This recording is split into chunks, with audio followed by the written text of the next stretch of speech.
بسم اللہ الرحمن الرحیم۔ ابو ہریرہ رضی اللہ عنہ نے بیان کیا کہ رسول اللہ صلی اللہ علیہ وسلم نے فرمایا، 7 گناہوں سے جو تباہ کر دینے والے ہیں بچتے رہو۔ صحابہ رضی اللہ عنہم نے پوچھا، یا رسول اللہ وہ کون سے گناہ ہیں؟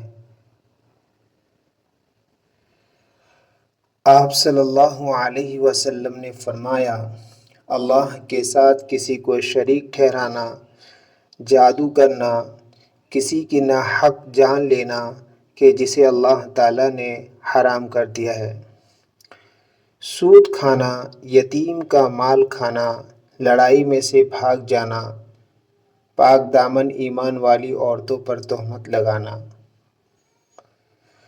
عبداللہ بن مسعود رضی اللہ عنہ سے روایت ہے، میں نے عرض کیا، یا نبی اللہ، سب سے بڑا گناہ کون سا ہے؟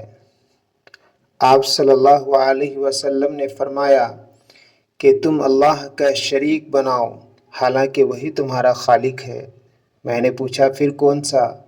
فرمایا کہ تم اپنی اولاد کو اس خوف سے قتل کرو کہ وہ تمہارے ساتھ کھائے گی۔